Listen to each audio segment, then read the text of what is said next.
Hello दोस्तों, आपके अपने channel science with Bhaskar channel में आपका स्वागत है। हमने पिछले वीडियो में इकोलॉजिकल पिरामिड्स के विषय में बताया था। इकोलॉजिकल पिरामिड्स क्या होता है, आज पढ़ा जाएगा पारिस्थितिक पिरामिड्स के प्रकार या इकोलॉजिकल पिरामिड्स के प्रकार। तो इकोलॉजिकल पिरामिड्स तीन तरह के होते हैं। संख्या का पिरामिड, जिसे इंग्लिश में पिरामिड ऑफ नंबर कहते हैं। दूसरा जैव भार का पिरामिड, जिसे पिरामिड ऑफ बायोमास कहते हैं। और तीसरा है ऊर्जा का पिरामिड, जिसे पिरामिड्स ऑफ एनर्जी कहते हैं। तो जो संख्या का पिरामिड होता है, संख्या के पिरामिड में क्या होता है, जो कोष स्तर होते हैं, जो हमारा ट्रॉपिक लेवल होता है, ट्रॉपिक लेवल में पाए जाने वाले जीवों की क्या करते हैं, हम संख्या को कंसीडर करते हैं। जीवों के संख्या को हम क्या करते हैं, कंसीडर करते हैं। और ऊर्जा का जो पिरामिड होता है, पिरामिड ऑफ बायोमास जो है, इसमें कोष स्तर में पाए जाने वाले जीवों के क्या करते हैं, जैव भार को क्या करते हैं, हम कंसीडर करते हैं। किसको कंसीडर करते हैं, तो जैव भार को कंसीडर करते हैं। जो ऊर्जा का पिरामिड होता है, पिरामिड्स ऑफ एनर्जी, इस प्रकार के पिरामिड में जो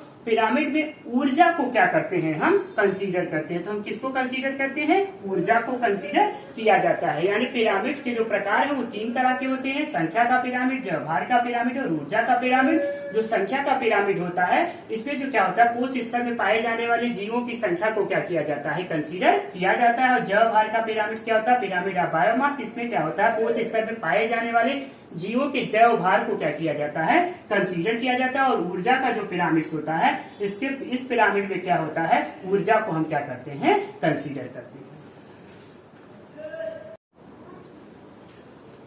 पहला प्रकार हम पढ़ते हैं संख्या का पिरामिड। जो संख्या का पिरामिड होता है वो कैसा बनता है, या तो सीधा बनेगा और नहीं तो क्या होता है, उल्टा बन सकता है। यानी जो संख्या का पिरामिड होगा वो सीधा भी हो सकता है, उल्टा भी हो सकता है। अब हम इसको एक एग्जाम्पल के माध्यम से समझते हैं। जैसे घास स्थल का पिरामिड, यानी ग्रासलैंड इकोसिस्टम में अगर संख्या का पिरामिड देखा जाए, संख्या का पिरामिड कैसा बनेगा, तो सीधा बनता है। ग्रासलैंड इकोसिस्टम में जो संख्या का पिरामिड होगा वो सीधा बनेगा। जैसे हमने एक फूड चेन है ये। जैसे घास को किसने खाया, टिड्डे ने, टिड्डे को किसने खाया, मेढक ने, मेढक को किसने खाया, सांप ने, और सांप को किसने खाया, चील ने। ये फूड चेन है। अब इसी को हम क्या करते हैं, कह सकते हैं कि एक आलेखीय निरूपण करेंगे। ठीक है, आलेख में क्या करेंगे, इसको हम निरूपित करेंगे। तो जैसे देखें, जो आधार है, आधार क्या है, चौड़ा है, ठीक है, और शीर्ष भाग क्या है, सकरा है। और इसमें T1, T2, T3, T4, T5 ये सब क्या है, कोष स्तर है, या इसी को हम ट्रॉपिक लेवल कह सकते हैं। और घास स्थल में देखा जाए तो आधार चौड़ा है, यानी घास स्थल के परितंत्र में जो उत्पादकों की संख्या होगी, उत्पादकों की संख्या क्या होगी, ज्यादा होगी। और शीर्ष पर जो भी उच्च मांसाहारी जीव पाएंगे उनकी संख्या क्या होगी, कम होगी। और घास को कौन खाएगा, टिड्डा, टिड्डे को मेढक, मेढक को सांप और सांप को चील। इसलिए अगर घास स्थल में देखा जाए संख्या का पिरामिड, तो संख्या का पिरामिड कैसा बनता है, सीधा बनता है।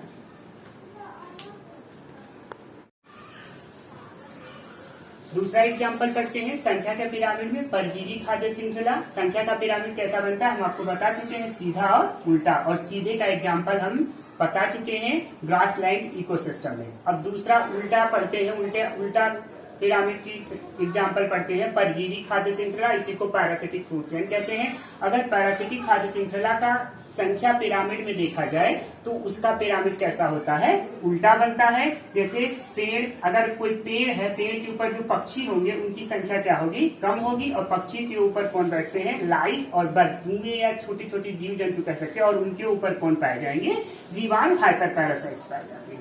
इसी का एक आलेखीय निरूपण देखते हैं। तो जो इसका आधार होता है, आधार क्या होगा, जैसे शीर्ष भाग क्या है, सकरा है, और आधार कैसा है, चौड़ा है। शीर्ष भाग में पेड़ क्या होंगे, मतलब जो पेड़ होगा, पेड़ के ऊपर जो पक्षी पाए जाएंगे उनकी संख्या क्या होगी, कम होगी। और पक्षियों के ऊपर जो लाइस और बग पाए जाते हैं वो क्या करेंगे, मतलब पक्षियों के ऊपर लाइस और बग पाए जाएंगे, और लाइस और बग के ऊपर क्या होंगे, जीवाणु पाए जाएंगे। ये क्या होते हैं, अपने भोजन की एक ऐसे श्रृंखला बनाते हैं। और इसका जो पिरामिड होता है वो कैसा होता है, इन्वर्टेड और उल्टा बनता है।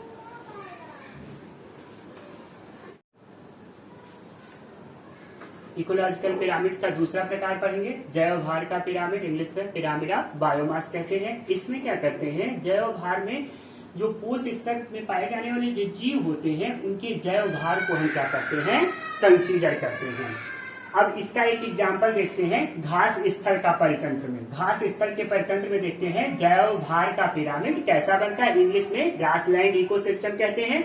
जैसे एक दिया है कि जैसे एक फूड चेन दिया हुआ है, अब इसी फूड चेन को हमने क्या किया है, एक आलेखीय निरूपण किया है, ग्राफिकल रिप्रेजेंटेशन जिसको बोलते हैं, उसी में हमने इसको क्या किया है, ड्रॉ किया है, ग्राफ बनाया है। जैसे देखिए ग्रास है, घास, घास को कौन खाएगा, टिड्डा खाएगा, टिड्डे को कौन खाएगा, मेढक खाएगा, मेढक को कौन खाएगा, सांप, और सांप को कौन खाएगा, चील खाएगी। अगर देखा जाए तो जो घास स्थल में जैव भार का पिरामिड है, अगर इसका आधार देखा जाए तो आधार क्या होता है, चौड़ा है, और उत्पादकों की संख्या भी क्या होगी, ज्यादा होगी। इसलिए यहाँ पर जो उत्पादकों का जैव भार होगा वो क्या होगा, ज्यादा होगा। अगर शीर्ष भाग को देखा जाए तो शीर्ष भाग क्या है, सकरा है, यहाँ पर जीवों की संख्या क्या होगी, कम होगी, और उच्च मांसाहारी जीव ही यहाँ पर क्या होंगे, आएंगे। अगर देखा जाए तो इसमें जो जैव भार होगा, यहाँ पर पाए जाने वाले जो उच्च मांसाहारी जीव होंगे उनमें जो जैव भार होगा वो क्या होगा, कम होगा। और पिरामिड कैसा बनता है, सीधा बनता है। पिरामिड कैसा बनेगा, सीधा बनेगा। वन परितंत्र में देखते हैं, वन, अगर इसी को फॉरेस्ट इकोसिस्टम में, फॉरेस्ट इकोसिस्टम में जैव भार का पिरामिड देखा जाए कैसा बनता है, तो जो वन के परितंत्र में देखा जाए तो पहले यहाँ पर भी क्या होगा, इसका पिरामिड सीधा बनेगा। आधार कैसा है, चौड़ा है, और जब चौड़ा रहेगा तो उत्पादक की संख्या क्या होगी, ज्यादा होगी। यानी पेड़ के पास जो होगा उसका जैव भार क्या होगा, ज्यादा होगा। जो शेर है वो उच्च मांसाहारी है, शीर्ष भाग क्या है, सकरा है। उच्च मांसाहारी में जो शीर्ष पर पाए जाएंगे उनका जैव भार क्या होगा, जैव भार क्या होगा, कम होगा। उनका भी जैव भार क्या होगा, कम होगा। इनका जैव भार क्या होगा, कम होगा। और आधार कैसा है, चौड़ा है, शीर्ष भाग सकरा है, और इसका जो पिरामिड बनता है सीधा बनता है। यानी दो बातें निकल कर आई कि घास स्थल पर अगर जैव भार का पिरामिड देखा जाए तो वो कैसा बनेगा, सीधा बनेगा। और फॉरेस्ट इकोसिस्टम में जैव भार का पिरामिड देखा जाए तो वो क्या होंगे, सीधे बनेंगे। जैव भार का पिरामिड अब हम देखते हैं एक तालाब इकोसिस्टम में, ठीक है, तालाब के परितंत्र में, पॉन्ड इकोसिस्टम में देखते हैं कि जैव भार का पिरामिड कैसा बनता है।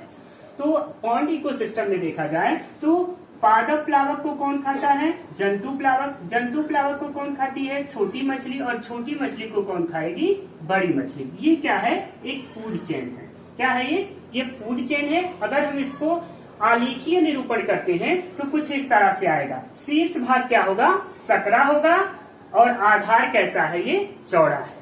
शीर्ष भाग क्या है, सकरा है, और आधार क्या है, चौड़ा है। लेकिन जो सकरा भाग होगा, जो पादप प्लावक होंगे, वहां पर जैव भार क्या होगा, कम होगा। और जो बड़ी मछली होगी, बड़ी मछली के पास जैव भार क्या होगा, ज्यादा होगा। और ये पिरामिड कैसा बन रहा है, तो पिरामिड उल्टा बन रहा है। यानी जैव भार का पिरामिड अगर पॉन्ड इकोसिस्टम में देखा जाए तो वो कैसा बनता है, उल्टा पिरामिड बनता है। तीसरा प्रकार पढ़ते हैं इकोलॉजिकल पिरामिड्स का। इकोलॉजिकल पिरामिड्स का तीसरा प्रकार होता है ऊर्जा का पिरामिड, इंग्लिश में पिरामिड ऑफ एनर्जी कहते हैं। ऊर्जा का जो पिरामिड होता है वो कैसा बनता है, हमेशा सीधा बनता है। यानी ऊर्जा का पिरामिड कैसा बनता है, सीधा बनता है। ऊर्जा का पिरामिड कैसे बनेगा, सीधा बनता है। क्यों सीधा बनता है, तो लिंडेमान का 10% का नियम है।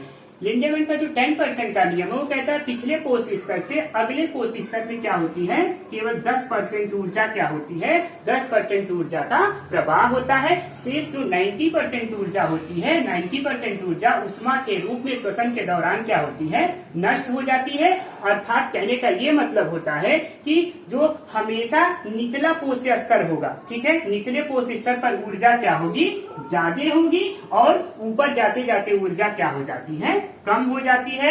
इसी को हम एक एग्जाम्पल से समझते हैं, आइए देखते हैं।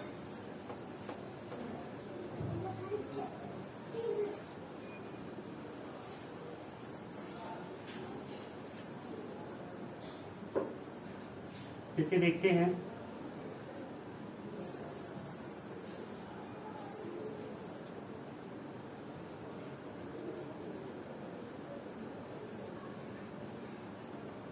T1, T2, T3, T4। मान लेते हैं कि T1 ट्रॉपिक लेवल के पास क्या है 10%, 100%, सॉरी, T1 ट्रॉपिक लेवल के पास क्या है 100% ऊर्जा है। ठीक है, अब इस 100% ऊर्जा का 10% ऊर्जा क्या होगा T2 ट्रॉपिक लेवल में ट्रांसफर होगा। अब 100% का 10% ऊर्जा कितनी होगी, 10% कितना होगा 10% होगा, यानी 100% का 10% ऊर्जा क्या होगी T2 ट्रॉपिक लेवल में ट्रांसफर हो जाएगी। और जो 10% का इस T2 ट्रॉपिक लेवल में जो 10% है, 10% का अगर 10% निकालेंगे तो 1% होता है। 1% ऊर्जा क्या होगी तीसरे ट्रॉपिक लेवल में ट्रांसफर हो जाएगी। और ये जो 1% ऊर्जा है, 1% का 10% ऊर्जा क्या होगी T4 ट्रॉपिक लेवल में जो 0.1 क्या है ट्रांसफर हो जाएगी। और यहाँ आप देख रहे हैं कि जो आधार है, आधार कह सकते हैं जो निचला पोष स्तर है, आधार क्या है निचला पोष स्तर है, यहाँ पर ऊर्जा क्या होगी ज्यादा होती है, ऊर्जा क्या होगी यहाँ पर ज्यादा होगी। और जो शीर्ष है, शीर्ष लेवल पे धीरे धीरे क्या हो रहे हैं, धीरे धीरे जैसे जैसे हम ऊपर जा रहे हैं ऊर्जा क्या हो रही है कम हो रही है। यानी कह सकते हैं कि जो ऊर्जा का पिरामिड होता है वो क्या होता है सीधा बनता है। ऊर्जा का पिरामिड कैसा बनता है तो सीधा बनता है, अपराइट पिरामिड। तो ऊर्जा का पिरामिड कैसा बनता है सीधा बनता है। जो नीचे है वहां पर क्या है निचले पोष स्तर पर ऊर्जा अधिक है, धीरे धीरे ऊपर जा रहे हैं ऊर्जा क्या होती जा रही है कम होती जा रही है, इसीलिए ऊर्जा का पिरामिड क्या होता है सीधा बनता है। अगर आपको वीडियो पसंद आई हो तो लाइक शेयर सब्सक्राइब करें और कमेंट बॉक्स में हमें कमेंट करके बताएं कि वीडियो आपको कैसी लगी।